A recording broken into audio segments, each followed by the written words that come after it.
Bien, vamos a empezar esta clase entonces con la hermana Paulita, que está aquí. Dirígenos en oración, mi hermana Paola. Vamos a orar. Señor amado, Padre Celestial, Gracias. de la gloria te damos gracias, Señor, por permitirnos estar una vez más delante de tu presencia, Señor. Gracias porque tú has permitido, Señor, que estemos aquí, Señor, los medios digitales, la disposición en nuestro corazón, Señor. También has permitido que esté el profe, Señor, a través de quien tu Espíritu Santo nos va a enseñar, Señor, lo que tú quieres que aprendamos el día de hoy. Encomiendo, Señor, esta clase a ti, en tu presencia, Padre. Te pido que todo lo que discutamos aquí sea para alabarte y glorificarte, para aprender más de tu palabra. Te pido, Señor, que en esta noche, Señor, y también quienes vayan a ver la grabación, tengan, Dios mío, durante el tiempo de la clase, el corazón dispuesto y el pensamiento enfocado en ti, para aprender, Señor, más y más de tu palabra, Señor. Si hay cargas en nosotros, Señor, tal vez estemos preocupados por algo, yo te pido que quites todo eso de nosotros y nos permitas enfocarnos hoy en la lección que vamos a ver, Señor. Bendigo a cada uno de los estudiantes, su vida, su aprendizaje, conocimiento también, Señor. Así mismo bendigo al instituto, ITEP y a... Gracias. Dios bendiga a mi hermano Marlon. Que lo bendiga, pastor. Gusto de saludarle, de tenerle en esta plataforma. Amén. ¿Cómo vamos? Con frío, con frío. Está Eso terrible. Sí. Sí. Muy terrible, sí. Pero bueno, a mal tiempo, buena cara. Eso sí. Bien, vamos hoy a mirar de los libros proféticos, vamos a mirar el gran evangelista del Antiguo Testamento, Isaías. Sí, Isaías. Uno de los profetas muy completo, muy hermoso su historia, muy difícil su muerte, pero es uno de los evangelistas muy importante, el protoevangelio, uno de los evangelios del Antiguo Testamento muy importante, que tiene que ver con la profecía acerca de la venida del Mesías, milenio, como rey, como cordero, muy completo, el libro de Isaías.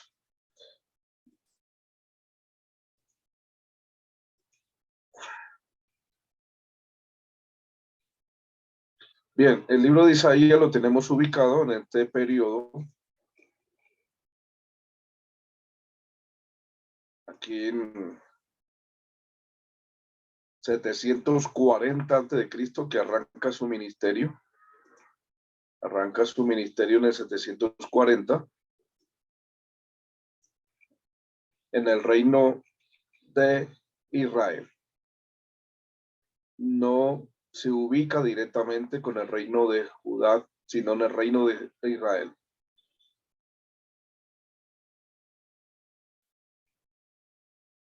Introducción.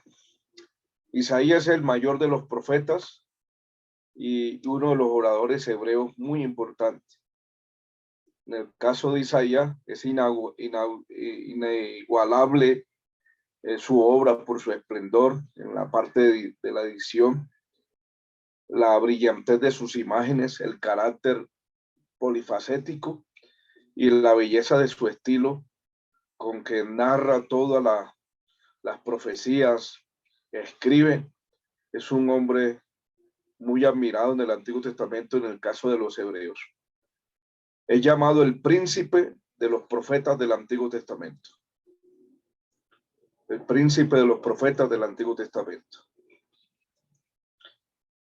Hay un lugar único en el canon hebreo, en el caso de Isaías, los que visitan la encantadora capital de Irlanda y aprecian la cultura cristiana, suelen visitar una vivienda privada donde tuvo lugar el estreno mundial de una de las mejores composiciones musicales.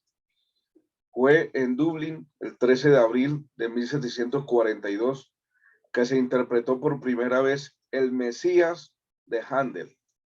Nadie ha cuestionado jamás la excelencia de la composición de Händel. en lo que la música se refiere. Pero, ¿qué del libreto? En este caso, la letra. ¿Qué del libreto? ¿Qué de la letra? Resulta, toda ella proviene de la palabra de Dios. El libreto de Handel proviene de la palabra de Dios, especialmente las profecías mesiánicas del Antiguo Testamento. Y el profeta que más contribuyó a dicho libreto fue el escritor hebreo que vivió 7 siglos antes de la encarnación de su Mesías. Estamos hablando de Isaías. Mesías también de Handel, y tuyo y mío. Su nombre es Isaías. Escribió las profecías más largas, hermosas y mesiánicas del Antiguo Testamento. Por eso se llama el príncipe, ¿sí?, de los profetas del Antiguo Testamento.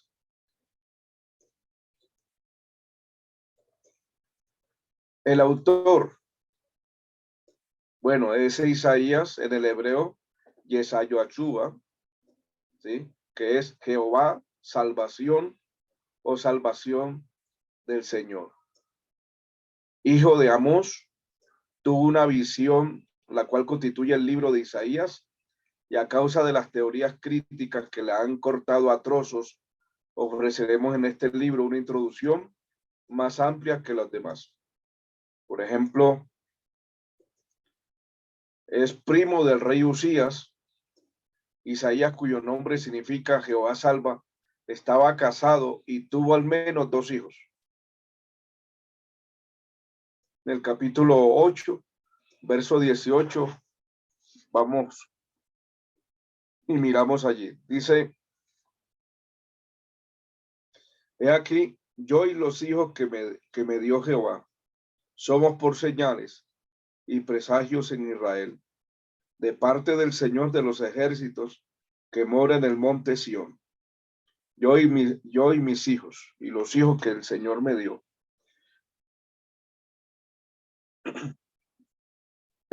Según la tradición rabínica, fue aserrado en 2 partes, por orden del rey Manasés. Lo aserraron en 2 partes. Isaías vivió cuando el gran poder del Medio Oriente era la nación de Asiria, y estaba ejerciendo su ministerio cuando Asiria invadió a Palestina y llevó cautivo el reino del norte, Israel. En ese periodo de lapso de tiempo, pues Dios levanta a Isaías, pero lastimosamente el rey Manasés, un rey muy malvado, lo mandó a cerrar por la mitad. Profe, una pregunta.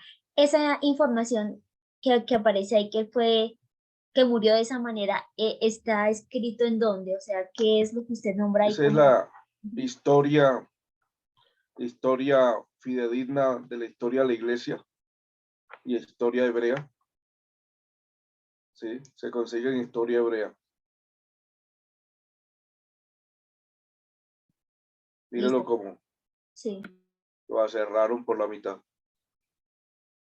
Muy difícil la muerte de Isaías. Pues habló acerca mucho de la muerte del Mesías, de Isaías 53, de cómo iba a morir, y de esa profecía, de esa predicación. También le tocó morir de una manera muy bárbara, muy difícil. Algunos críticos de la Biblia han negado que Isaías escribiese directamente el libro como tal, pero todos los 66 capítulos de este libro se afirma otro nombre, dice, designado como Deutero Isaías. Escribió los 40 y 46, pero los académicos conservadores han dado una clara y convincente réplica contra esta teoría. Y hay un solo autor humano de esta gran profecía. El problema es que lastimosamente del siglo XVII para arriba empezó la crítica textual y la crítica bíblica, y eso se volvió un meollo de todo el mundo a criticar la escritura. Después de René Descartes, que es un gran filósofo, un gran pensador, empezó otro filósofo, no me acuerdo el nombre, se llama John. De ahí empezó a criticar la escritura y empezaron todo el mundo a buscar fallas y a buscar cómo desvirtuar la escritura de toda su autenticidad.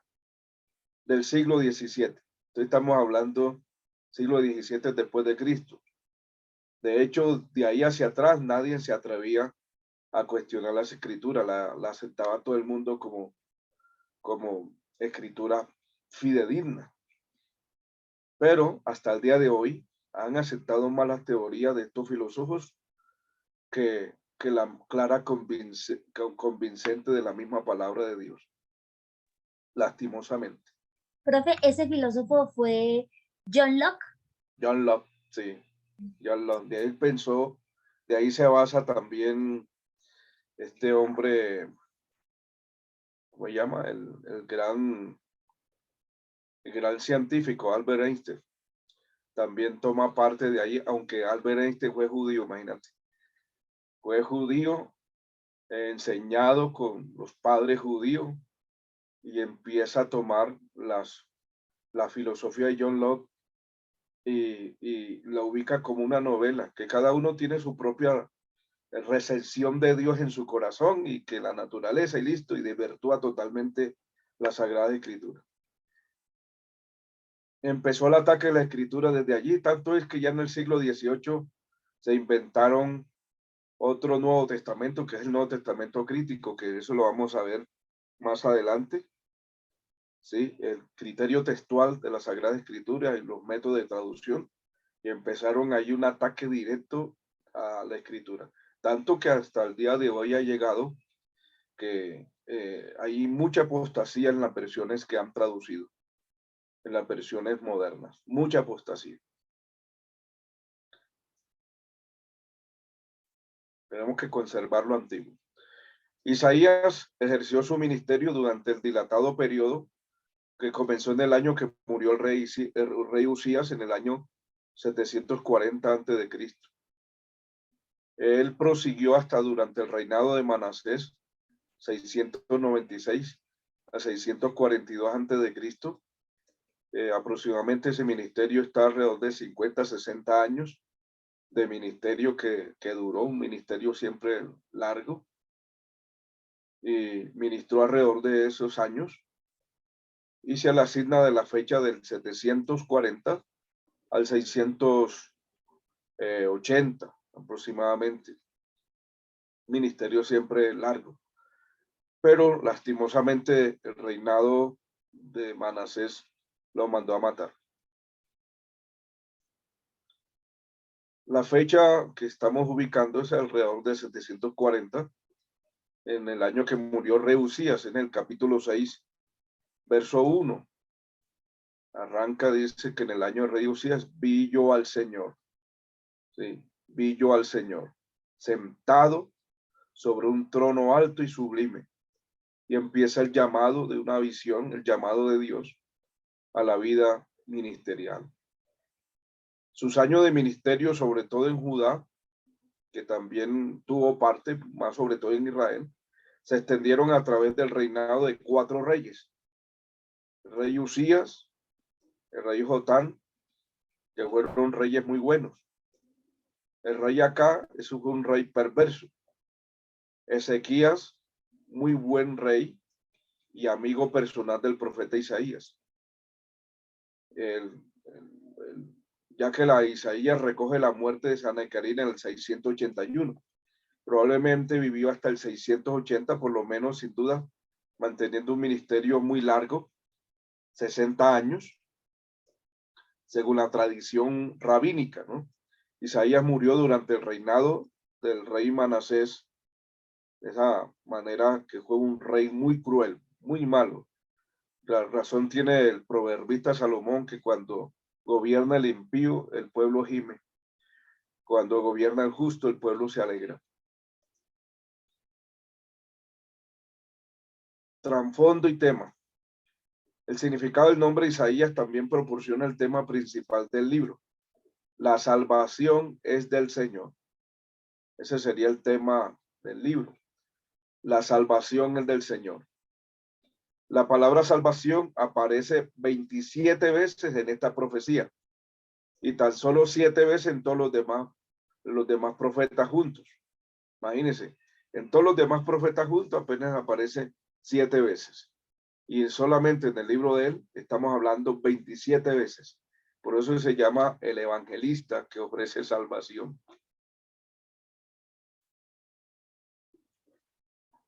El evangelista. Este tema también ilustra la unidad del libro. Por ejemplo, los capítulos del 1 al 39 describen la tremenda necesidad de salvación que tiene el hombre. ¿Sí? Los capítulos del 1 al 39 describen la tremenda necesidad de salvación que tiene el hombre.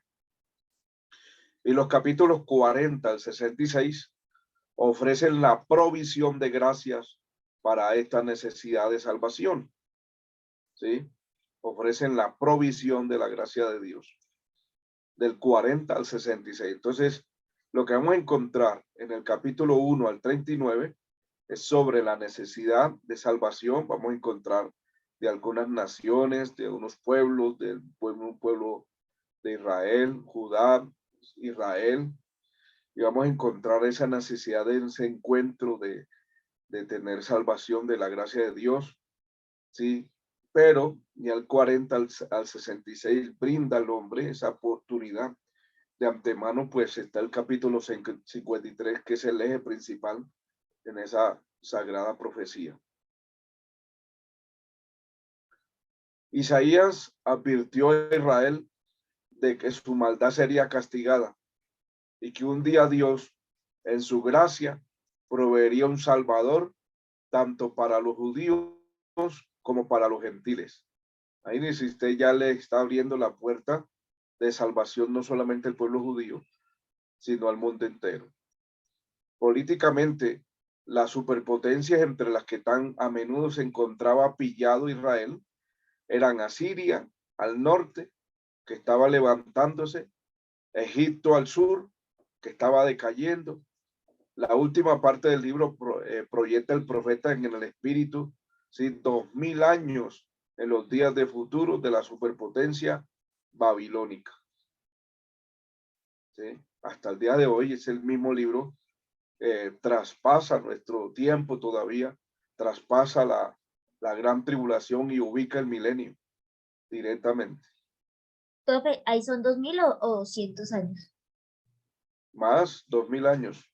O sea, ahí le falta un cero, ¿sí? Sí, le falta un cerito. Ah, listo, listo. Son 2000 años. Miramos el bosquejo del libro de Isaías. Bien, los capítulos del 1 al 35 son profecía de castigo y bendición del tiempo de Isaías. Castigos y bendición. Entonces se desglosan de esta manera. Juicio sobre Judá y Jerusalén con vislumbre de gloria. Capítulo 1 al 5. Entonces, eso vamos a encontrar los juicios sobre Judá y Jerusalén. En el capítulo 1 de los juicios sobre Judá y Jerusalén, encontramos que Dios tiene un pleito con Israel. ¿Sí? Cuando Israel precisamente era joven, o sea, estaba en Egipto, era más dado a buscar, estaba en el desierto, era más dado a buscar a Dios. Eso lo compara en una metáfora muy importante en ese capítulo 1 del versículo 5 en adelante. También la bendición futura mediante la limpieza, que sería el capítulo 2 al capítulo 4. La bendición futura mediante la limpieza. Esto ubica totalmente la ubicación para ellos como pueblo, pero también en ese mismo capítulo 2 nos ubica el reinado universal del Señor, que ubica el capítulo 4, 1 al 3 también de Mateo, de Miqueas, perdón, de Miqueas. Reinado universal del Señor. En el capítulo 5, el castigo de Israel por el pecado.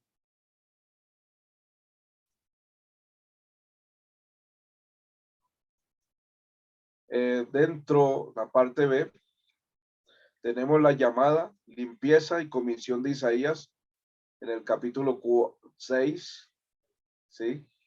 Dentro del capítulo 6, llamada, limpieza y comisión de Isaías. El libro de Manuel, capítulo 7, verso 2, Dios con nosotros. El nacimiento milagroso del Mesías, capítulo 7, que es un tema muy importante. La tierra maravillosa del Mesías, capítulo 8 al 10. La tierra maravillosa del Mesías. El reinado milenario del Mesías, capítulo 11 al 12.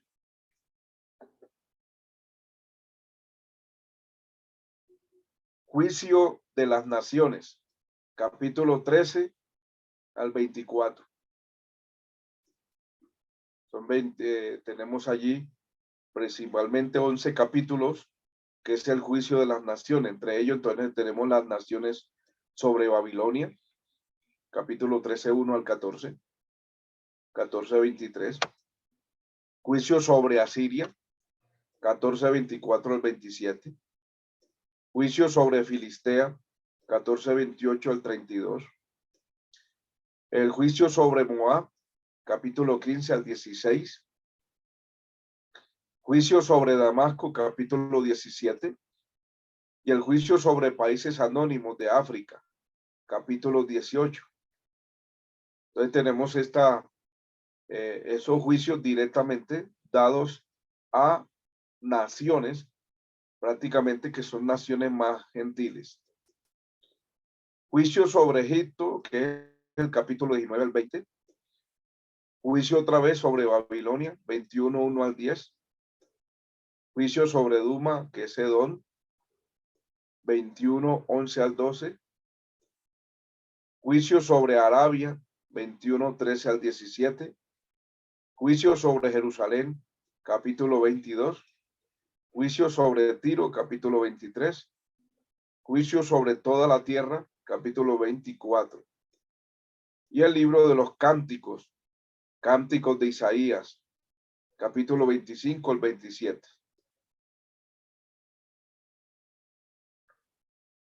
Isaías sacó algunos poemas, unos cánticos importantes, y está registrado en el capítulo 25 al 27. Tenemos dentro del capítulo 25 el cántico de alabanza de Israel por las bendiciones del reino. El cántico de Judá, la roca de los siglos, capítulo 26. La roca de los siglos. El cántico de Dios sobre los redimidos de Israel, capítulo 27. La caída y el nuevo levantamiento de Israel y Jerusalén, capítulo 28 al 35. El lamento por Efraín e Israel, capítulo 28. Lamento por Ariel, Jerusalén, capítulo 29. Lamento por la alianza con Egipto, capítulo 30 al 31. El reinado justo, capítulo 32. El lamento por el saqueador, Asiria, capítulo 33. Lamento por todas las naciones, capítulo 34. La gloria del reino futuro, capítulo 35. En el segundo punto, tenemos una transición histórica, el libro de Ezequías, capítulo 36 al 39. Ezequías es librado de Asiria, capítulo 36 al 37. Lo que hace Isaías, como está en el reinado de Ezequías, entonces toma del libro de Ezequías y lo ubica en su propio libro. Asiria desafía a Dios, capítulo 36, cuando desafía a Dios en los tiempos del rey Ezequías. La destrucción de Dios sobre Asiria, capítulo 37. La enfermedad y recuperación de Ezequías, capítulo 38. El pecado de Ezequías, capítulo 39. Y por último, que es el punto 3 de este bosquejo, profecías de consuelo desde el punto de vista desde la cautividad futura. que es el capítulo 40 al 46. Bueno, en esos capítulos 40 al 46 vemos nosotros, por ejemplo, el consuelo de la futura liberación de Israel, ¿sí? Del 40 al 48. El consuelo del perdón y la paz de Dios, 41 al 11. Consuelo de atributos de Dios, de los atributos de Dios, 40, 12 al 31. Consuelo del Santo de Israel, capítulo 41. El consuelo del siervo de Jehová, capítulo 42. Consuelo de la restauración de Israel, capítulo 43 al 44. Consuelo de Ciro, ungido de Dios, capítulo 45. Consuelo de caída de los ídolos de Babilonia, capítulo 47. El consuelo de la caída de Babilonia, capítulo 47. Consuelo del regreso de Israel después del castigo, capítulo 48. En este punto del 49 al 57 vamos a ver el Mesías y su rechazo por parte de Israel. Ya estaba profetizado en Isaías, ¿sí? Que el mismo propio Israel lo iba a rechazar. El Mesías como siervo aparece en el capítulo 49. El Mesías como verdadero discípulo, capítulo 50. El Mesías como rey justo, capítulo 51, verso 1 al 52, 12. El Mesías como sacrificio por el pecado, Isaías 52, 13 al 53, 12. El Mesías como redentor y restaurador, capítulo 54. El Mesías como evangelista mundial, capítulo 51, 55, 1 al 56, 8. Mesías como juez de los impíos, 56, 9 al 57, 21. El pecado, juicio y arrepentimiento y restauración de Israel venían, vamos, es la última parte, sería el capítulo 58 al 66. Cuando se habla de restauración de Israel, bueno, nos está hablando ya directamente la restauración en el milenio. Las delicias de la verdadera espiritualidad, capítulo 58. Las iniquidades de Israel las encontramos en 59 de Isaías. La gloria futura de Sión, capítulo 60. El ministerio del Mesías, capítulo 61. Las delicias futuras de Israel, de Jerusalén, capítulo 62. El día de venganza, estamos hablando de Apocalipsis 19, capítulo 63, 1 al 6. Oración del remanente, 63, 7 al 64, 12. La respuesta del Señor a la oración del remanente, capítulo 65. Y por último tenemos la consumación, paz como un río, capítulo 66.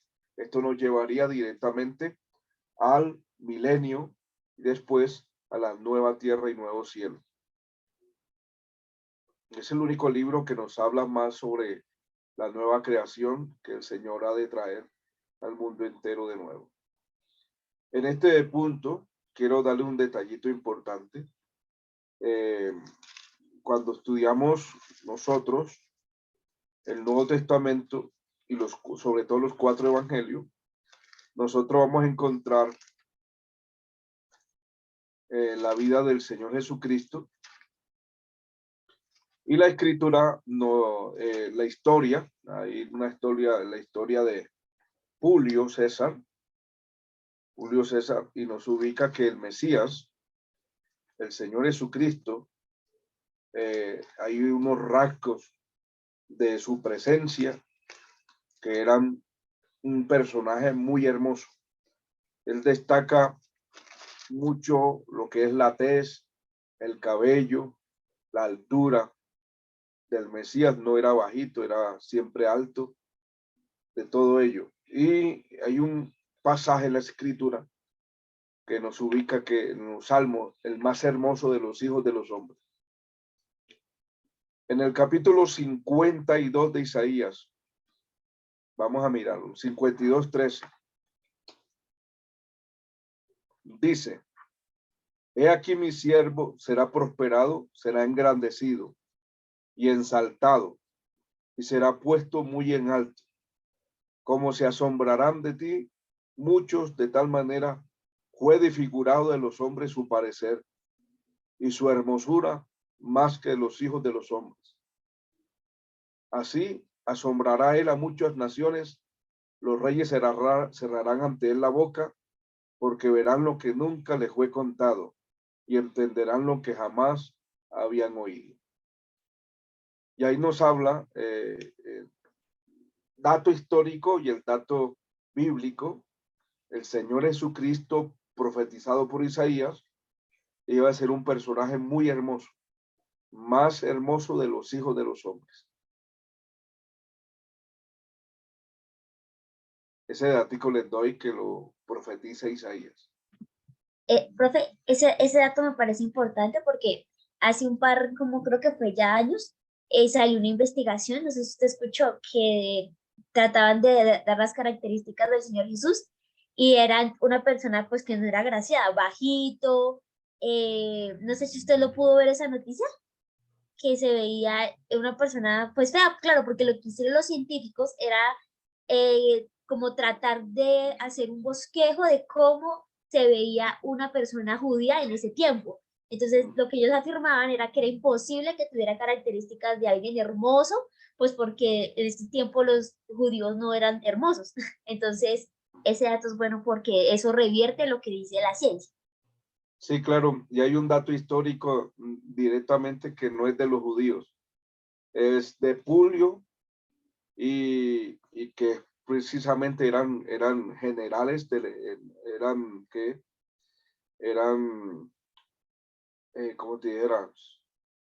Centuriones que estaban a cargo de provincias romanas.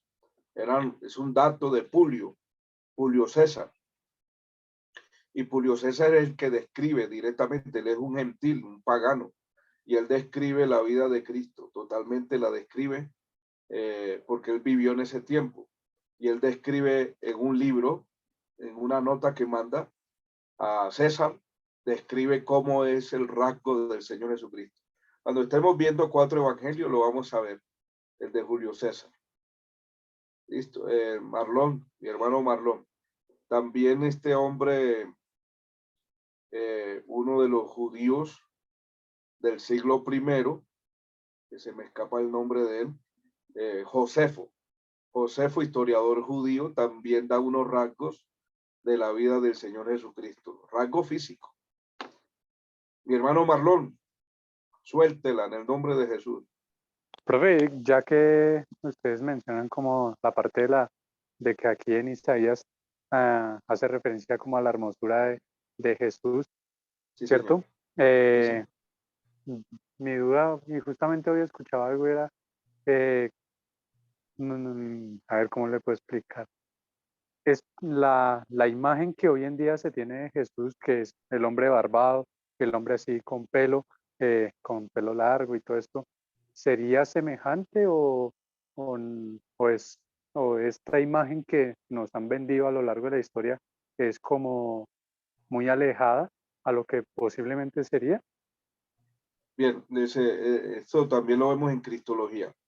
Bien, les ubico algo. Los judíos eran melenudos, de tal manera que su cabello quedaba más o menos por aquí, por arriba de los hombros, ¿sí?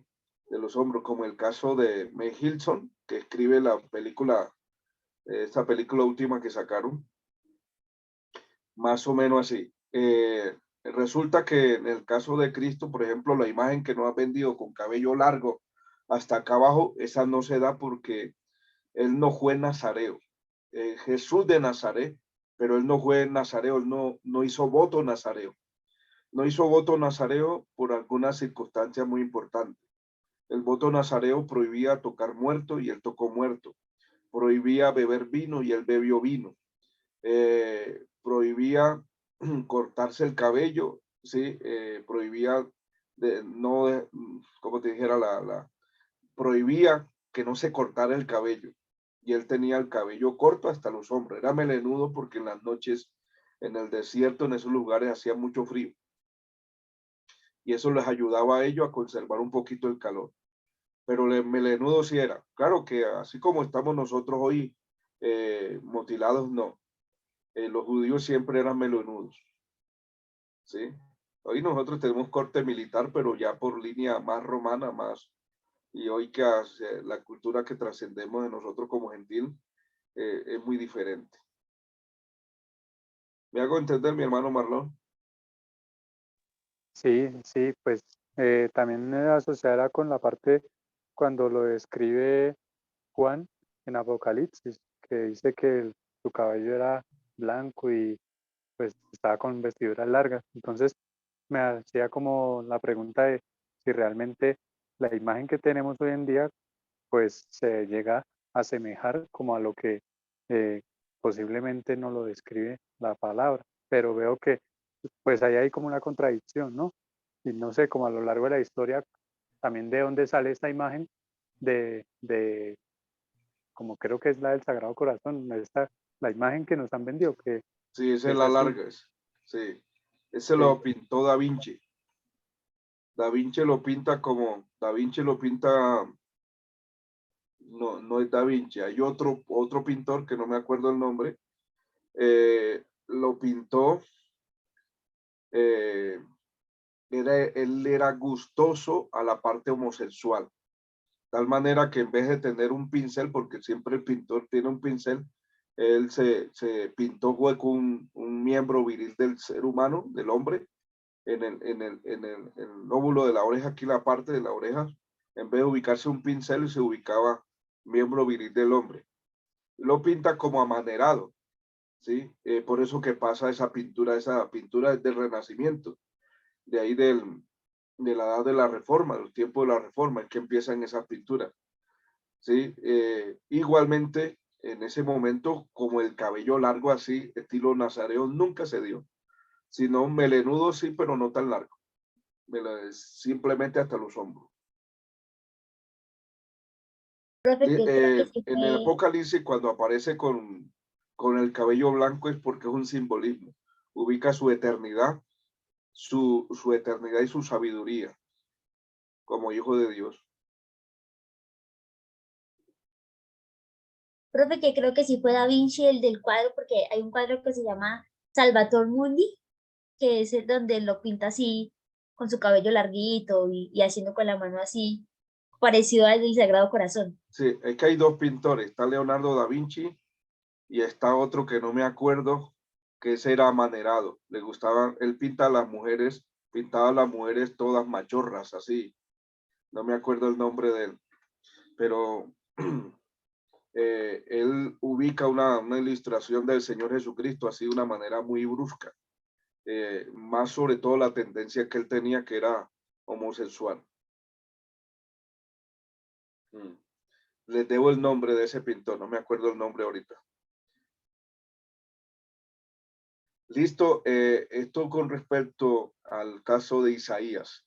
El capítulo 53 de Isaías, en el año, más bien la Biblia, una Biblia que tradujeron directamente a los judíos del siglo después de la Reforma, voltearon todo el capítulo 53, de tal manera que muchos los escribas, estos rabinos, desvirtuaron totalmente que Jesucristo era el Mesías y tomaron este capítulo 53 que no se ha cumplido, no se ha cumplido y, y lo desvirtuaron y tienen todo el pueblo engañado con la parte de la interpretación que se llama el Talmud o el Midrash.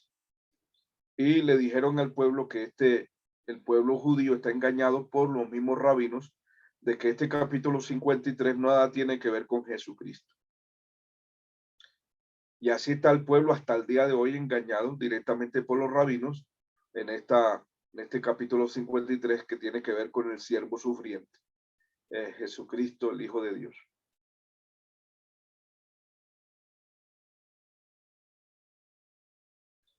Listo, mi hermano Marlon. Ya en Cristología ampliamos un poquito más la información en Cristología y otro en los 4 evangelios. Bueno, Listo, mi hermano. Ese le doy como datos así para que se vaya adelantando. Sí, son datos importantes. Creo que es el Salmo 49, que también nos dice que es uno de los más hermosos de los hijos de los hombres.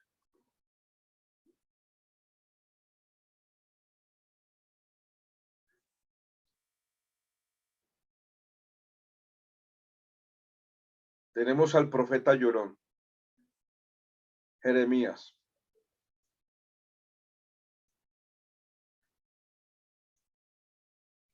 Sí, mi hermana. Profe, antes de que pase a Jeremías, le quiero hacer una pregunta. Sí. Y es que la vez pasada estaba escuchando, bueno, era como un señor hablando, diciendo que la Biblia, la Reina Valera, tenía una equivocación porque había traducido mal como una palabra, y era es que en Isaías, en el libro de Isaías, ya le digo el capítulo, hablaba sobre el lucero de la mañana, creo que es, sí, el lucero de la mañana haciendo referencia a Satanás, ¿cierto? Que creo que es ahí. Isaías Pero 14. es ahí. Y también en segunda de Pedro, en el capítulo, no, sí, segunda de Pedro, capítulo 1, en el versículo, ¿cierto? Ahí habla también, pero creo que es como el lucero del alba, o algo así como para que nazca el lucero del alba en tu corazón, que hace referencia más a Jesucristo. Entonces, ahí mi pregunta es, digamos, ¿usted qué piensa de eso? Si fue como un error de traducción o porque uno es como, los dos son luceros, aunque Satanás siempre quiere imitar al Señor en todo, pero sí, hay como que, ¿qué pasó ahí en esa parte de la traducción? O... Muy bien, muy bien. Vamos a buscar el texto.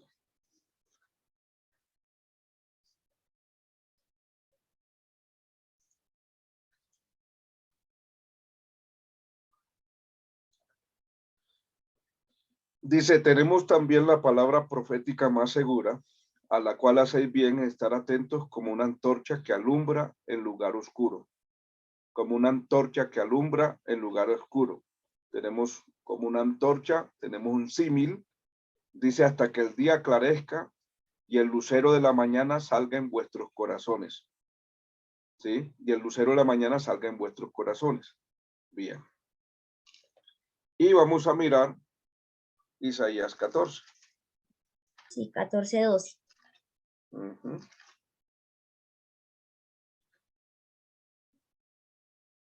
¿Cómo caíste del cielo, oh lucero, hijo de la mañana? Cortado fuiste por tierra, tú que debilitabas las naciones, tú que decías en tu corazón subir al cielo. Bueno, voy a dejar de compartir aquí y miramos algo importante.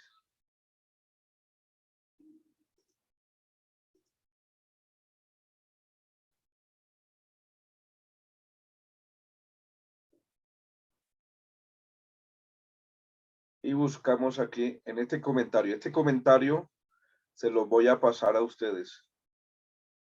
Esta es una reliquia.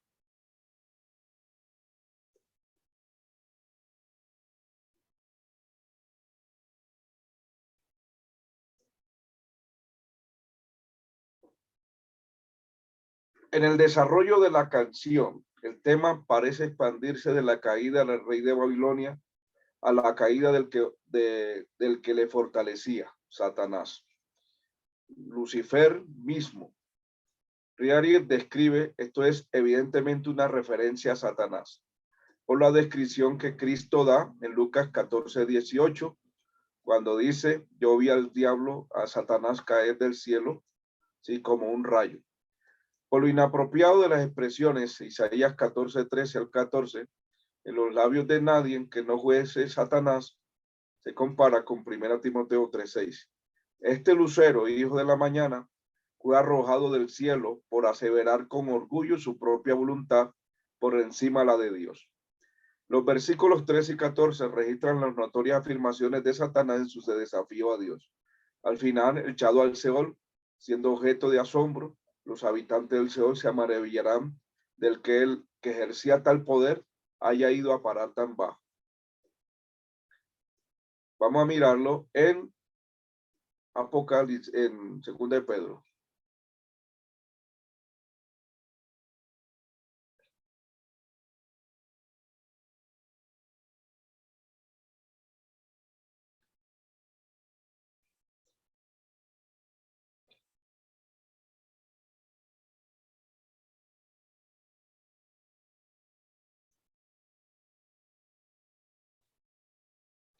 Dame un tris.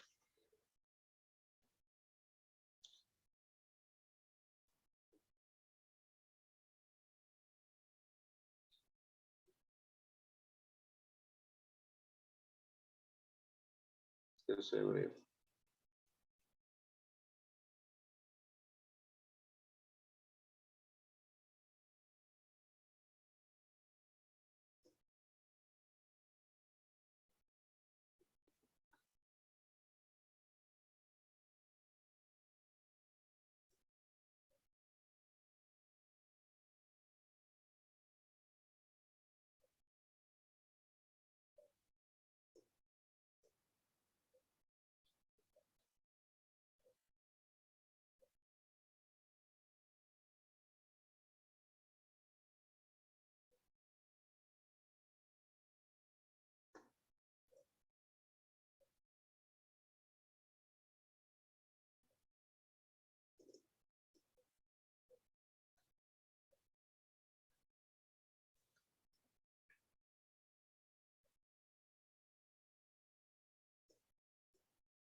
Bien, el capítulo 1, verso 19,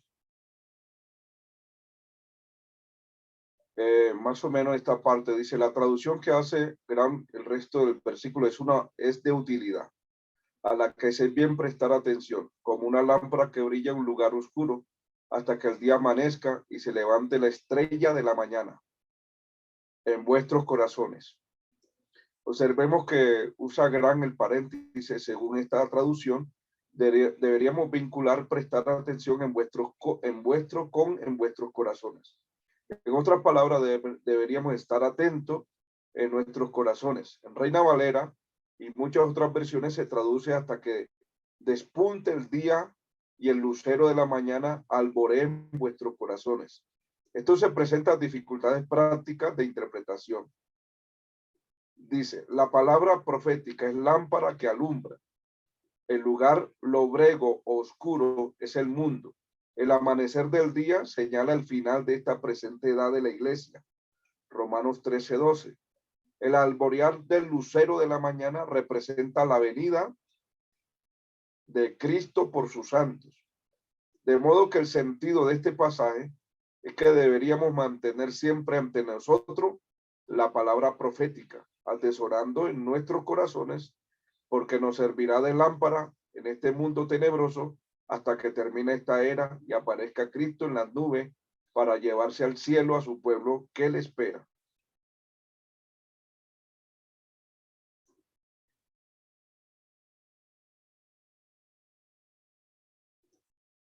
¿La ubicó mi hermana? Sí, o sea, yo ubiqué los dos, pero digamos, algo que yo entiendo leyendo, pues, o sea, así detalladamente el versículo, es que en Isaías, en el versículo 12 dice, ¿cómo caíste del cielo? Luego hace un inciso, que lo pone entre comas, oh lucero, hijo de la mañana, ¿sí? Eso. Y en segunda de Pedro nos dice, tenemos también la palabra profética más segura, la cual hacéis bien, bueno, hasta que el día esclarezca y el lucero de la mañana salga en vuestros corazones. O sea, hay varias diferencias. En el de Isaías, lucero está con L mayúscula, o sea, es un nombre propio, que yo creo que está haciendo referencia a Satanás. En el otro es el lucero de la mañana, está en minúscula, que yo creo que hace referencia al lucero de la mañana, al o sea, astro. lucero, el astro. Al astro. Ujú. Y creo que Pero es así. mira esta información que es importante. Dice, debemos prestar atención como una lámpara que brilla en lugar oscuro hasta que el día amanezca y se levante la estrella de la mañana en vuestros corazones. Observemos, dice, usa gran el paréntesis. Según su traducción, deberíamos vincular y prestar atención con en vuestros corazones. En otras palabras, deberíamos estar atentos en nuestros corazones. En Reina Valera y en otras versiones se traduce hasta que despunte el día y el lucero de la mañana alboree en vuestros corazones. ¿Qué están haciendo? Está haciendo una comparación, no está haciendo una afirmación, una comparación. El símil de las lámparas y el símil del astro de lo que hace todas las mañanas. ¿Sí? Allá se aplica, Isaías se aplica como un nombre directo a Satanás y aquí se hace una comparación en lo que va a ser Cristo con referente a su venida, porque es algo referente a la venida de él. Como el lucero despunta el alba, así Cristo cuando termine toda esta edad del mundo, el Señor aparece en la historia. Entonces, dice, la palabra profética es la lámpara que alumbra. El lugar lobrego oscuro es el mundo. Oiga, el lugar lobrego es el mundo. El amanecer del día señala el final de esta edad presente de la iglesia. Lo que está Pedro usando allí es una alegoría, ¿sí? Igualmente está usando unos símiles. Ahora, el alborear del lucero de la mañana representa la venida de Cristo por sus santos. De modo que el sentido de este pasaje es que deberíamos mantener siempre ante nosotros la palabra profética, atesorando en nuestros corazones, porque nos servirá de lámpara en este mundo tenebroso hasta que termine esta era y aparezca Cristo como aparece el lucero en la mañana que despunta el alba, así aparezca Cristo también que despunta la era tenebrosa del mundo de tinieblas y Cristo resplandezca sobre este mundo tenebroso. ¿Sí lo ubicó? Sí, profe, claro, es muy parecido a cuando hablas en la Biblia sobre que como ladrón en la noche vendrá el Señor, ¿no? O sea, es el símil que hace como ladrón, no que el Señor Ajá, Jesucristo sea un ladrón, es lo mismo sí, aquí, o sea, no es como que el Señor Jesucristo sea el lucero de la mañana, ni tampoco en el otro versículo que sea un no, ladrón, sino que es la forma como la que va a venir, como de claro, de la repente. forma como va a venir en medio de una era lobrega, oscura, caótica, como aparece el lucero en la mañana, en medio de tinieblas, así Cristo va a aparecer también. Malaquías en el capítulo 4 también nos ubica, el capítulo 4 dice que Él es el sol de justicia. Sí, así es el sol de justicia. ¿Sí? Entonces, este punto es alegórico y es lo que representa el sol con el mundo de tinieblas y lo que va a representar Cristo con su resplandor en un mundo caótico. Son dos cosas muy aparte.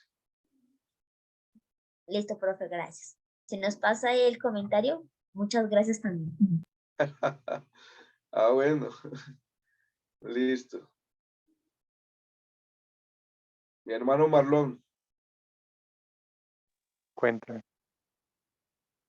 ¿ya ubicó el texto? Sí.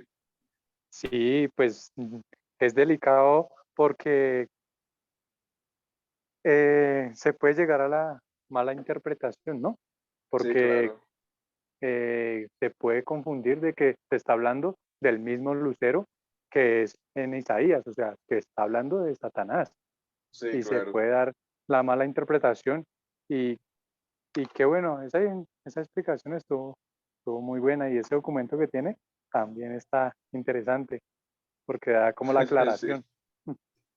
Ahí sí, sí, como lo que dijo la pasa es hermana que Paola, sí, toca que lo compartan. hay personas que buscan hace rato de cómo desvirtuar. Eso desde que, por eso les decía, de que apareció la crítica con John Locke, eso es una situación muy compleja, querer, digamos, prácticamente 4 siglos buscando la forma de desvirtuar totalmente la escritura. Por ahí apareció un musulmán también diciendo lo siguiente. Este musulmán llegó a decir que Cristo, que la escritura está diciendo muchas mentiras, porque Cristo dijo que moría y en 3 días resucitaría, ¿sí? Y resulta que él dice, pero ¿cómo va a ser? Murió el viernes y el domingo resucita, y ahí no hay 3 días. Entonces, muchos estaban con ese dilema. En una clase habían varios hermanos que estaban con esa situación y me tocó ubicarle porque lo que maneja el punto de los hebreos es muy diferente a la línea occidental, a la mente occidental y al punto de lo que han abrazado hoy los musulmanes con respecto a Cristo es muy diferente. Entonces, tocó ubicarles la enseñanza que es un hebraísmo. Un día es un onar, o sea, si se trabaja 1 hora, se le adjudica todo el día. Si Cristo murió un viernes, se le adjudica a tal hora que haya muerto a las 3 de la tarde, se le adjudica todo el día.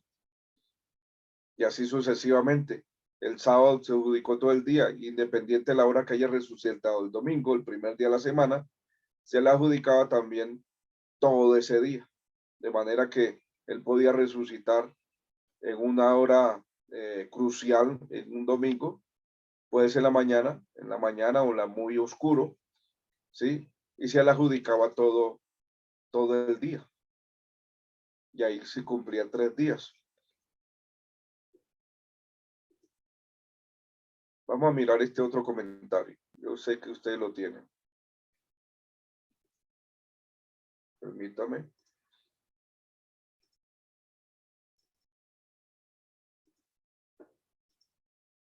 Si lo tienen, ¿no?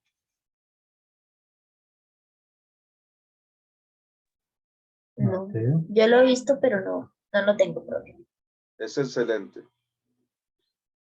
Pues se lo recomiendo, pero más se lo recomiendo el otro. El otro que le mostré primero es conservador, muy conservador. Este es más liberal, pero tiene algunas informaciones, unos datos muy importantes. Vamos a mirar Isaías 14:12.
No tiene información. Vamos a Pedro.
Bien, no tiene nada. Vamos a buscar el comentario gramático, Robert Gramático. Ese comentario es muy importante, de Robert Gramático. Permítame un momentico.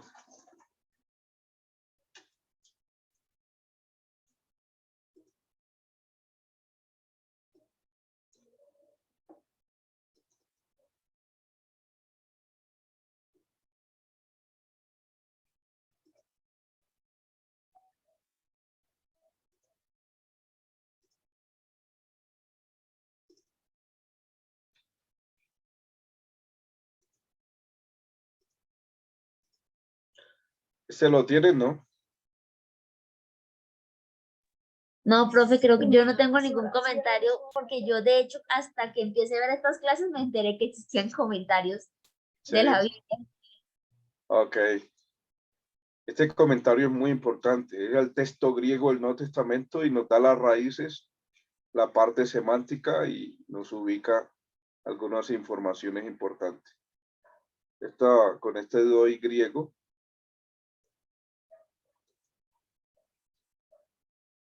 ubicamos el capítulo 1.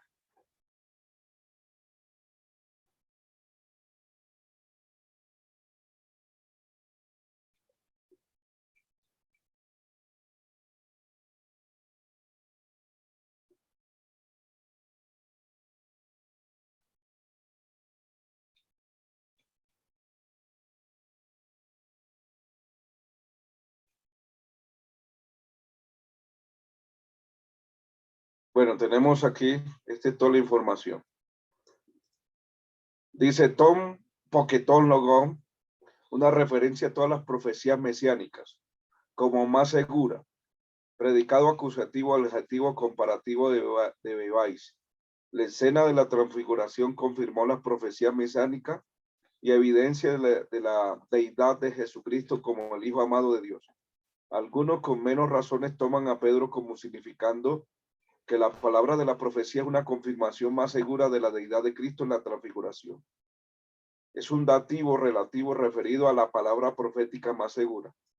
El estar atento, prochontes, participio presente, voz activa con no, mente, sobreentendida, manteniendo vuestra mente sobre, en el caso con buen entendimiento, como una lámpara que es holuchón, dativo, que lumnos, siguiendo prochonte, una vieja palabra, que alumbra, parainón, también dativo el presente en voz activa de plaino, resplandecer, Juan 5:35, el lugar oscuro, un viejo adjetivo requemado, escualidado, sucio, oscuro, lobrego.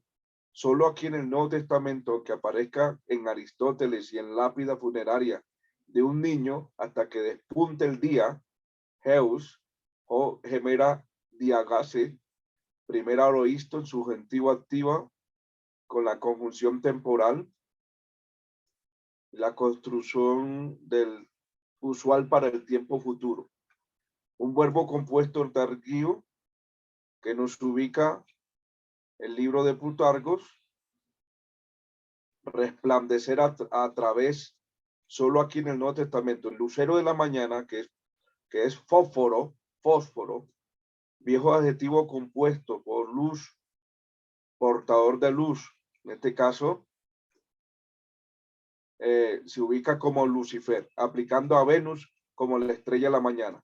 Nuestro término fósforo, en esta misma palabra, en la traducción de la 70, aparece el término geosporo, Malaquías 4:2 y Lucas 1:7 al 79, Apocalipsis 22:16, para amanecer. Aplicando al Mesías, al Boré, que es anateli, primero orojito subjuntivo, anatello. O sea, así como el lucero de la mañana resplandece como un fósforo, en la aplicación al Mesías, ¿sí? Ubica también un lucero, en este caso, no solo un lucero, porque nos manda Malaquías 4:2, como un sol que resplandece, un astro que resplandece, pero se ubica directamente como un símil compuesto, ¿sí? un símil compuesto. En este punto nos está dando toda la gramática. Toda la gramática.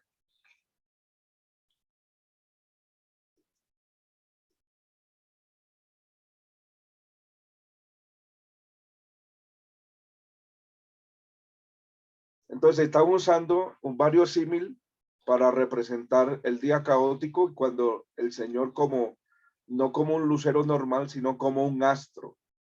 Lo manda Malaquías 4:2 y Lucas 1:76 al 79 y Apocalipsis 22:16. Buscamos qué dice Malaquías 4:2.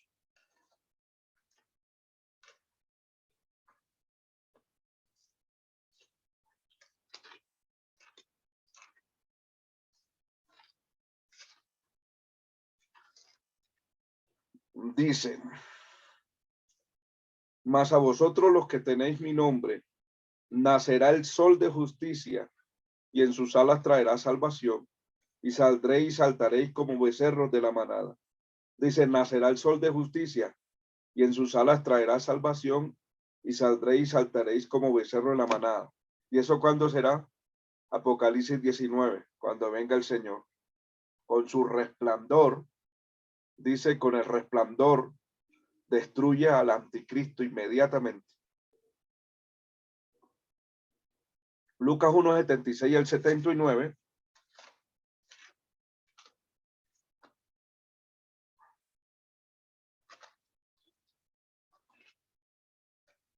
Y tú, niño, profeta del Altísimo, serás llamado, porque irás delante de la presencia del Señor para preparar sus caminos, para dar conocimiento de salvación a su pueblo, para perdón de sus pecados, por la entrañable misericordia de nuestro Dios, con que nos visitó desde lo alto la aurora, para dar luz a los que habitan en tinieblas y en sombra de muerte, para encaminar nuestros pies por caminos de paz.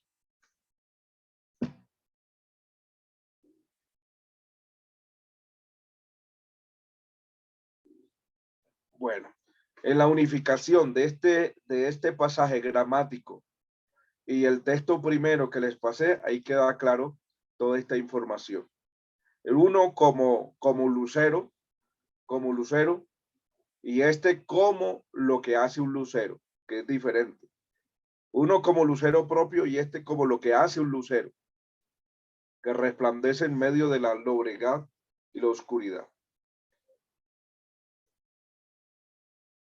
¿Listo, hermana Paola?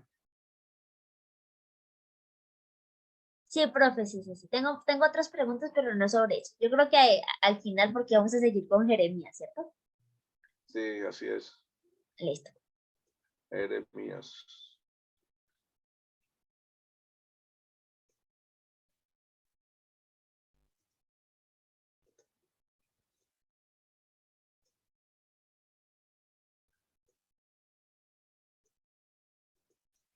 Bien, en el libro de Jeremías vamos a detectar algo muy importante.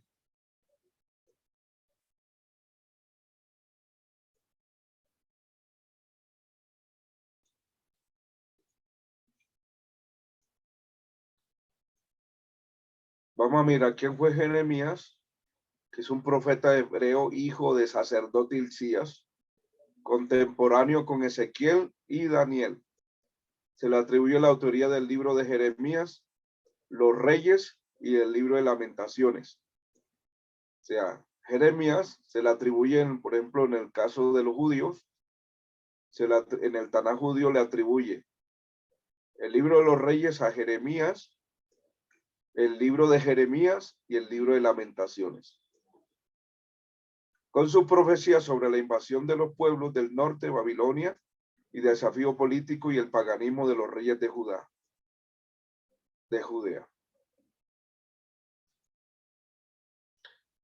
Lo más impresionante es cómo Jesucristo estaba asociado con Jeremías en la mente popular.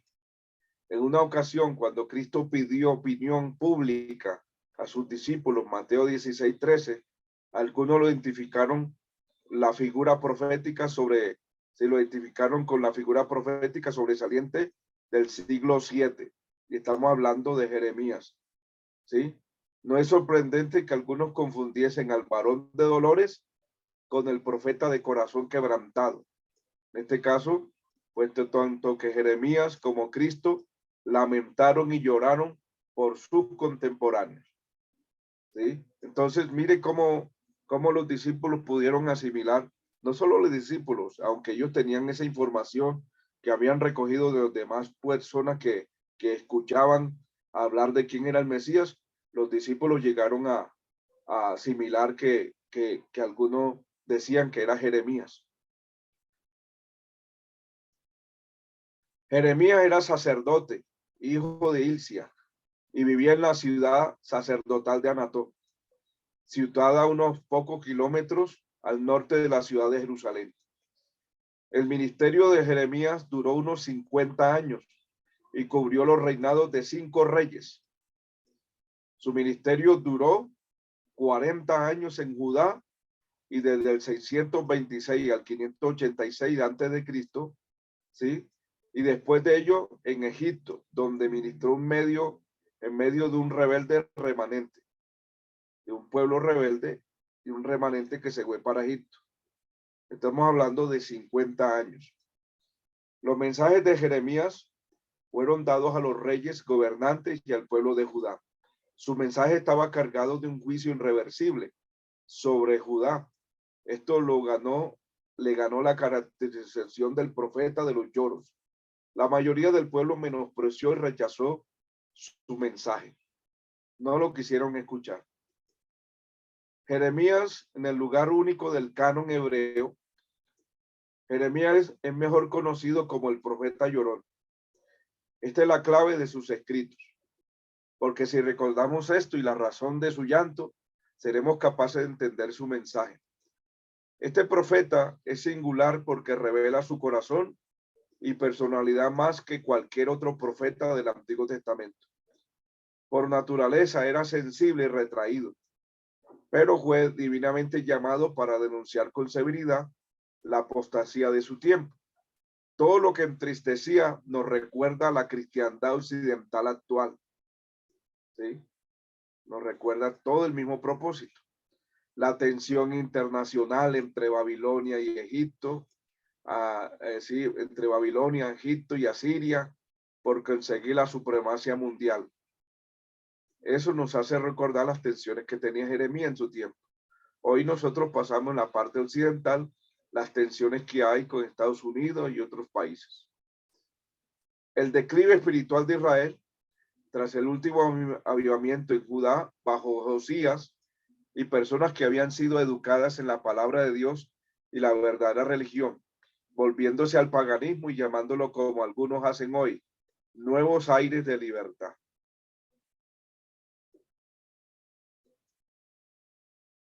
Bueno, el autor fue escrito por Jeremías, en el hebreo Yermayú o Yermayá. Probablemente el nombre significa el Señor arroja. Tal vez en el sentido de poner un fundamento, de ahí el Señor establece.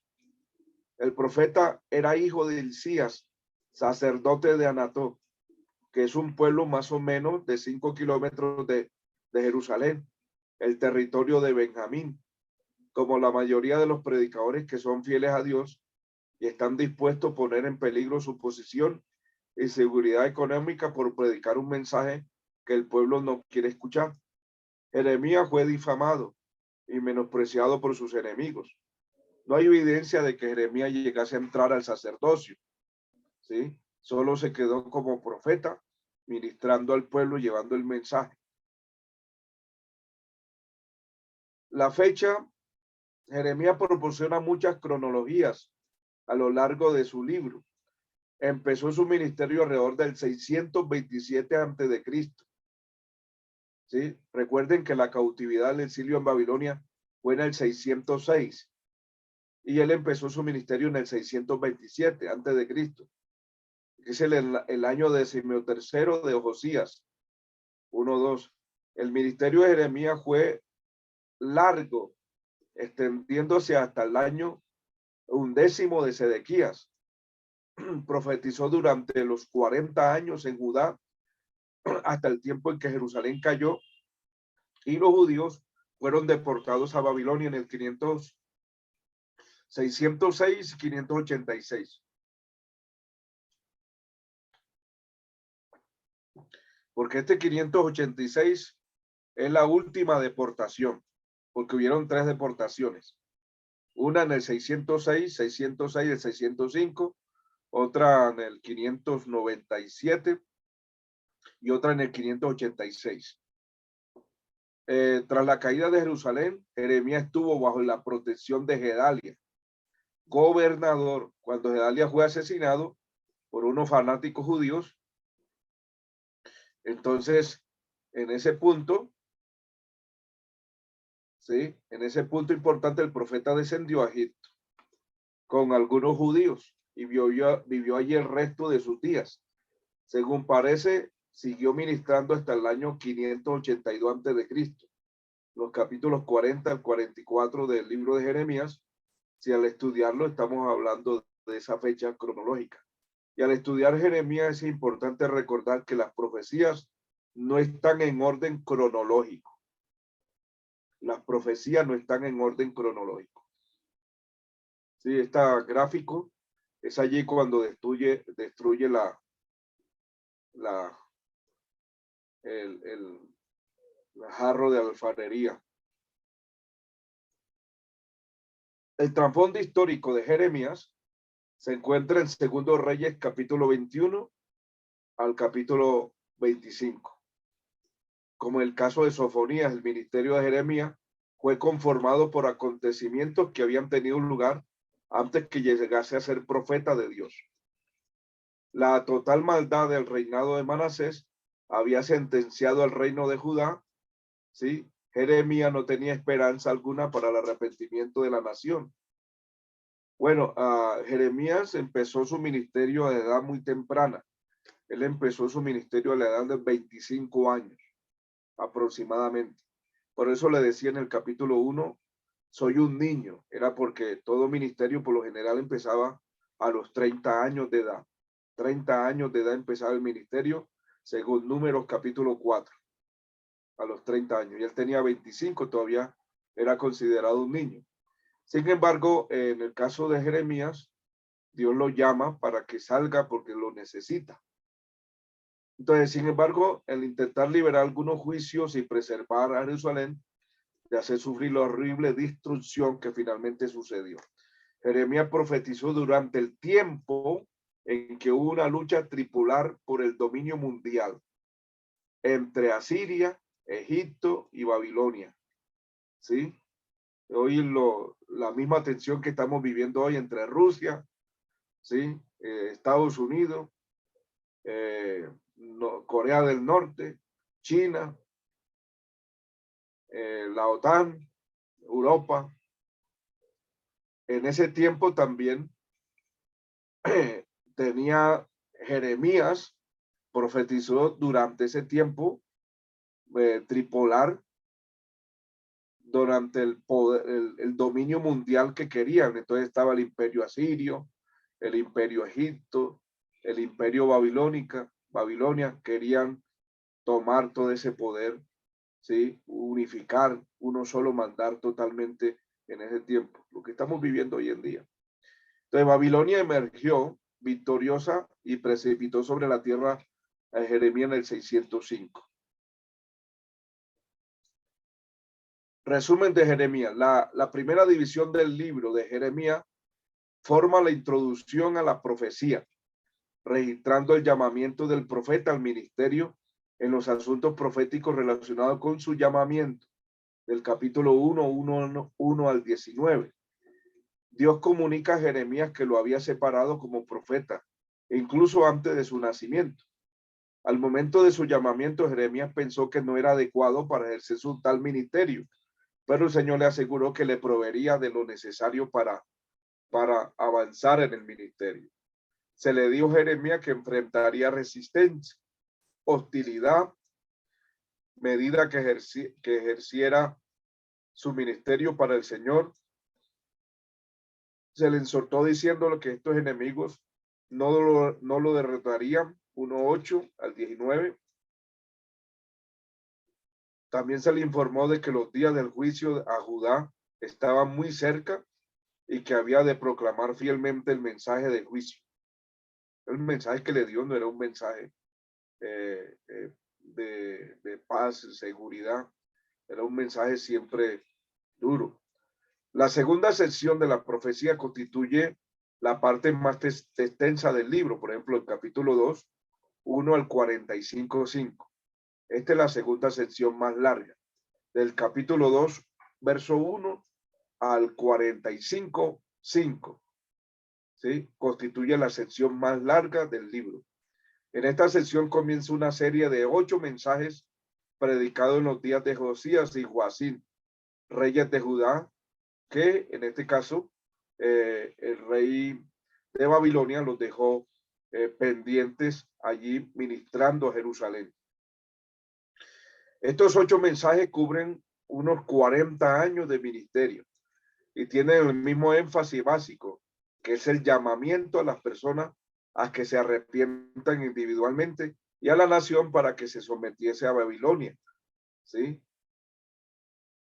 El primer mensaje, capítulo 2, verso 3 y 5. Capítulo 2, verso 1 al 3, 5.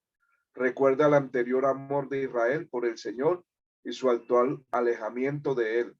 El segundo mensaje ve a Israel y a Judá como prostitutas, culpables de adulterio espiritual. Sí, que es el capítulo 3, verso 6 al capítulo 6, verso 30. Los trata como prostituta a Israel y a Judá, culpables de adulterio espiritual. El tercer mensaje, que son 8 mensajes en total, del capítulo 7, verso 1 al capítulo 10, verso 2 al 5. Condena a Judá por su hipocresía, por su idolatría y por abandonar la ley. En este mensaje, el profeta advierte a Judá para que no confíe en el templo como una especie de amuleto de buena suerte que mantendría el juicio alejado. ¿Sí? Como la gente hoy en día que abre la escritura en la casa y la abre en el Salmo 91 y tienen la escritura como un amuleto. La escritura no es un amuleto, la escritura es para guardarla y vivirla. Entonces, lo mismo hacía el pueblo en ese tiempo. Confiaban en el templo como una especie de amuleto, que entrando en el templo, entonces los juicios se iban a manejar alejados de ellos, se iban a mantener alejados de ellos, y el asunto no era así, y por eso Dios les manda un mensaje. Evidentemente, muchos judíos creían que Dios no dejaría que su casa fuese destruida por los gentiles, ¿sí? Entonces, y como veían el templo como un amuleto, nunca pensaron que Dios podía dejar la casa en manos de Babilonia y poderla destruir. Entonces, a veces nuestra mente estamos muy equivocados en pensar así. Esta idea había traído una falsa sensación de seguridad. Y cuando Dios le dice que le diga al pueblo que va a destruir, ¿sí?, a Jerusalén, si el pueblo no se la creyó, por eso muchas veces tuvo que Jeremías soportar diferentes situaciones adversas, murmuraciones, y en una ocasión lo echaron al pozo, ¿sí?, en un pozo, y en ese pozo Dios le dice: clama a mí, yo te responderé. Jeremías 33. El cuarto mensaje de Jeremías, que es el capítulo 11, 1 al 12, al 12, 17, es un recordatorio obligado al pueblo de que ellos habían quebrantado un pacto con Dios, el pacto con Dios, y por ello habían incurrido en una maldición de parte de Dios.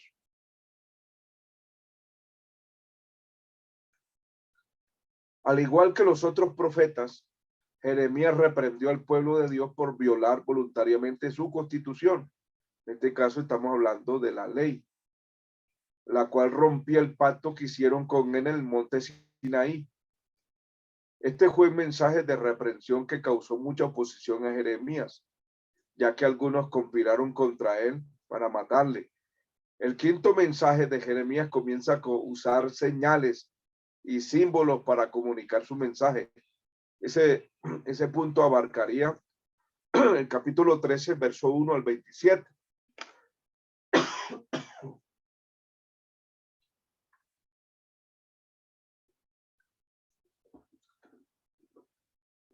Entonces, en ese capítulo 13 en adelante ubicaría lo que es las señales, los símbolos, en el caso del el cinto podrido, las tinajas de vino rotas, que simbolizan juicio y cautiverio, la sequía, el hambre, la espada, las bestias salvajes, son todas indicaciones de disgusto y la disciplina de Dios. Levítico 26 y Deuteronomios 11. Se halla el sexto mensaje, ¿sí? Recordamos que empieza del capítulo 2 al capítulo 45, 8 mensajes, donde se traza 40 años de ministerio en la vida de Jeremías. El sexto mensaje abarcaría el capítulo 14, ¿sí? Verso 1 al 15-21. El profeta, en este caso, usa disciplinas eternas para señalar una vez más la miserable condición espiritual de la nación. El séptimo mensaje, que es el capítulo 16 al 17-27, habla de la gran congoja que se avicinaba, pero también de la gran restauración venidera por parte de Dios. El octavo mensaje, del 18:1 al 20:18, usa el alfarero como el barro, como una ilustración de la soberanía de Dios. Jeremías también rompió algunas vasijas de barro frente a los ancianos del pueblo, informándoles que Dios iba a quebrantar a Judá. Era doloroso para Jeremías personalmente predicar este tipo de mensajes, porque no eran mensajes de libertad, de gozo, eran mensajes de juicio, por cuanto él agonizaba por el juicio que le vendría a su pueblo. En el capítulo 21 al 45, el mensaje profético de Jeremías se centra en el cautiverio que se avecinaba. Sus descripciones del sitio y del cautiverio venidero son claras. Uno ve en este momento, él exhorta a los líderes y al pueblo a evitar un sufrimiento y un dolor innecesario, sometiéndose al ejército de Babilonia, cosas las cuales el pueblo y los líderes no escucharon. La vara y la disciplina de Dios que iba por medio de Babilonia. Si se sometían a la disciplina de Dios, pues ciertamente serían tomados, pero evitarían mucha muerte y destrucción y sufrimiento. A pesar de que su mensaje era verdadero y que al final fue verificado por los acontecimientos que tuvieron lugar, Jeremías recibió reproches y fue rechazado y perseguido por su mensaje.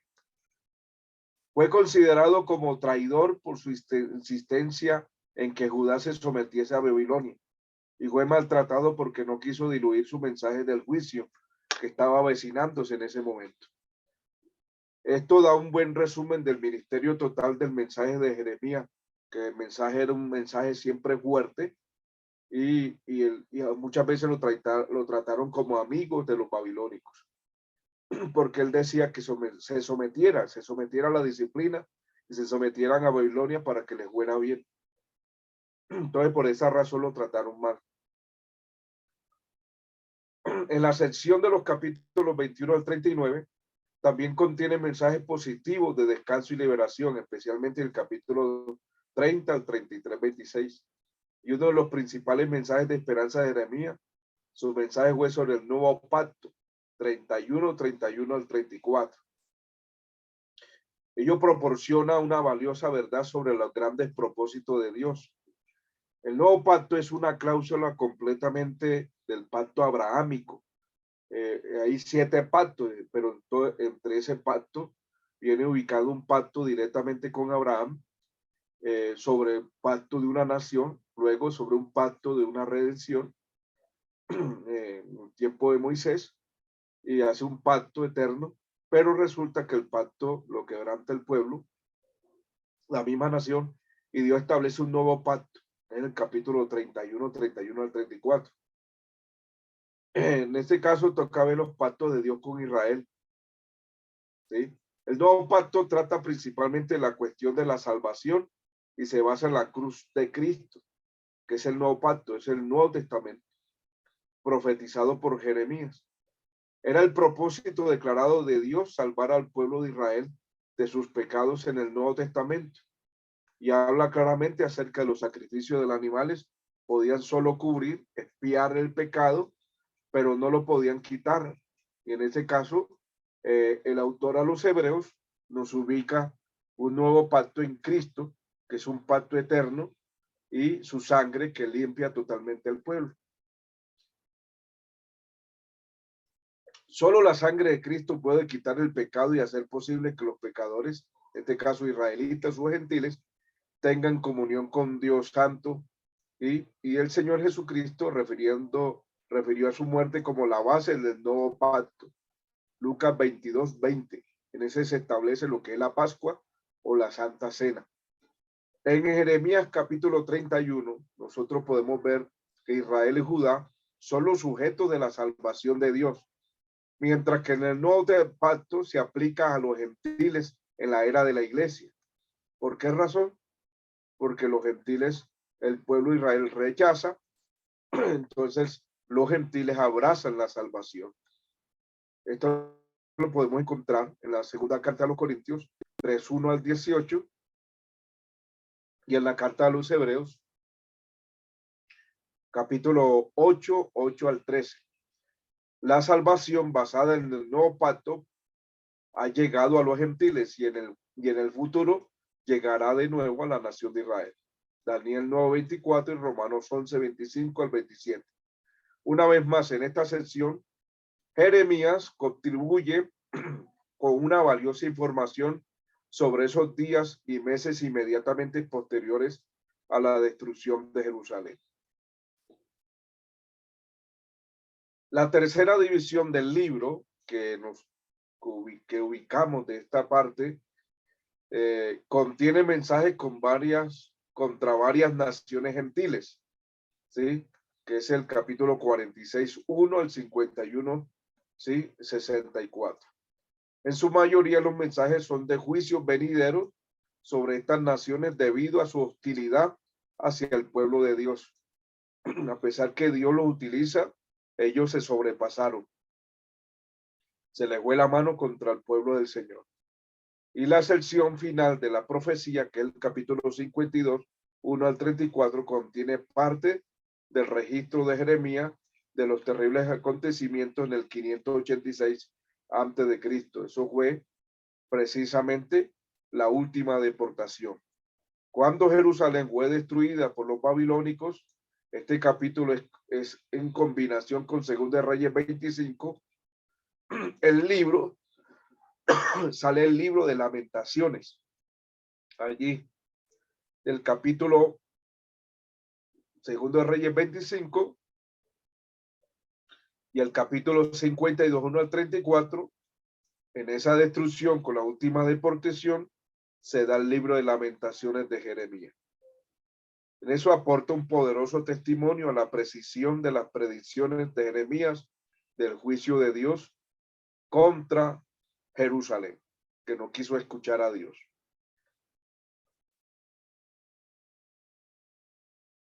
Y ahí vimos los 8 mensajes y el 40 años de la vida del testimonio de Jeremías. Ahora sí, mi hermana Paola, su pregunta. Bueno, profe, es que se sale un poquito del tema, pero es que la vez pasada yo estaba, por ejemplo, leyendo el libro de los Salmos. Nosotros, Sí. aunque ya vimos el libro de los Salmos, me causa curiosidad pensar en algo y es que de pronto David, él en los Salmos también, de cierta manera, habló de cosas que iban a pasar en el futuro, ¿cierto? Entonces, él podría ser contado como profeta, por ejemplo, en el Salmo 22, que él habla las palabras que el Señor Jesucristo dijo en la cruz, ¿cierto? Pues más parte. Entonces, Claro. esa, otro también, que es también como una pregunta, es sobre el Salmo 137, que él habla sobre, digamos, como el pueblo que padece en Babilonia, ¿no? Que recuerdan en los ríos de Babilonia, Sión. Yo ahí le quería preguntar, profe, también, porque en ese tiempo todavía no había pasado lo del cautiverio del pueblo, ¿cierto? En Babilonia. Entonces, ¿esto hace como alusión a esa cautividad o por qué David habla de, digamos, sí, como de los ríos de Jerusalén o los ríos de Babilonia que recordaban a Sión? Sí, esas preguntas. Resulta que la recopilación de los salmos Bueno, en el caso de David, como David, al menos que era rey, llegó a pronunciar como profecía algunos salmos, en especial el Salmo 22 y muchos más. También el Salmo 110, dice el mismo Cristo utiliza por ahí en Mateo capítulo 22, 40. Utiliza el mismo Señor, dijo, como David dijo el Señor a mi Señor, siéntate a mi diestra hasta que ponga tu enemigo como el estrado de tus pies. Dice, si David en el espíritu le llama Señor, entonces, ¿cómo es su hijo? ¿Sí? Entonces, el Espíritu Santo muchas veces usó a David en sus cánticos para proyectar profecías con referente al Mesías. Listo. Y el Salmo 137 no es un salmo de David. Este salmo fue recopilado después del pueblo haber salido de Babilonia. Sí, los momentos difíciles. Entonces, allí tenemos esa información, mi hermana Paola. No se salió tampoco. Está en la escritura. Gracias, profe. Listo. Mi hermano Marlon, sus inquietudes o su aporte. No, pues creo que no tengo inquietudes, no, no tengo como preguntas así. Y no, pues mi aporte es viendo como la parte de Jeremías, tremendo porque eh, pareciera, no sé, de cierto modo es como la historia del pastorcito mentiroso, ¿no? Que iba y decía y no le creían, y hasta Sí. que realmente sucedió. Entonces, de cierto modo está la parte de cuando Jeremías hace como los anuncios y eso y no le creen, y Uh-huh. tener que pasar por tanto como momento difícil, eso hace que realmente pues como que uno pueda comprenderlo de por qué lloraba tanto. Amén, así es. Lastimosamente, cuando uno se aferra a algo, ¿no? Dice que una de las cosas fue que el pueblo se aferró a Jerusalén y al templo como un amuleto y que nunca pensaron que Dios podía dejársela en manos de los gentiles y pudiese destruirse. Y eso es como uno aferrarse a algo y que le estén diciendo y uno no hace caso omiso, ¿sí? Y no escucha. Entonces, uno tiene que prestarle atención a eso. Hay gente que se le mete una terquedad y no quieren escuchar hasta que viene la situación difícil. Que Dios nos ayude. Es algo como semejante como a lo que hoy en día vivimos, ¿no?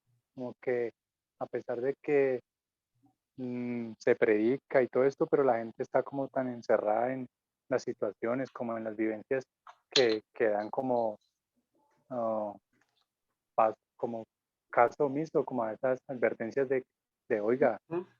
va a pasar esto y lo otro, y como que la gente no, como que no presta como atención a ese tipo de cosas. Así es. Claro que sí, mi hermano. Estamos en la misma situación. Y recuerde que a Jeremías le tocó profetizar también en un momento donde estas naciones buscaban dominio mundial.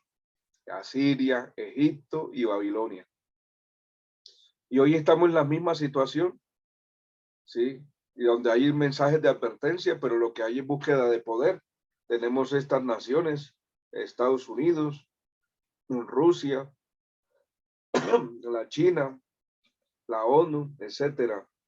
¿Quién quiere mandar el mundo? Ya ahorita lo que se establece ahorita en las informaciones de noticias, queremos un nuevo orden mundial, queremos a alguien que domine el mundo, no tanta ideología, tantas cosas, sino vamos a unificar todo. Y eso es lo que se oye en día, pero no están escuchando la advertencia de la palabra de Dios. Bueno, mis hermanos, gusto de saludarlos. Gracias por no dejarme solo. Pensé que iba a dar la clase solo. Que Dios les bendiga grandemente. Vamos a orar. Le agradecemos al Señor y el sábado tenemos clase con la ayuda del Señor. Pasado mañana. y entramos a otros libros con la ayuda del Señor. Amén. Padre eterno, te damos a ti todo el honor, toda la gloria, toda la alabanza. Gracias por mis hermanos, hermano Marlón, la hermana Paola. Tú les bendiga, les abra el entendimiento, Señor, cada día en Cristo Jesús. Bendice también a mis hermanos que no han podido estar en la clase, pero que se van a escuchar esta clase en diferido. Que tú les ayudes, les bendiga grandemente. Ayúdales en este instituto bíblico, que ellos salgan adelante para presentar así el mensaje tuyo con todo poder, con toda, trazar bien la palabra y poder, Señor, proyectarlos al pueblo, Señor, que tanto se necesita la salvación de muchas personas, la restauración de muchas vidas en el nombre de Cristo Jesús. Así os a mis hermanos que se están preparando en este instituto ITEI, Señor, que tú bendígalo, bendiga grandemente a cada uno y bendiga este instituto. Muchas gracias te damos en el nombre de Jesús. Estamos en tus manos para gloria de tu santo nombre. Danos un sueño grato. En tus manos estamos, Señor. Amén. Dios les bendiga. Feliz noche para todos. Gracias por estar aquí. Gracias, profe. Amén. Con gusto. Dios les bendiga.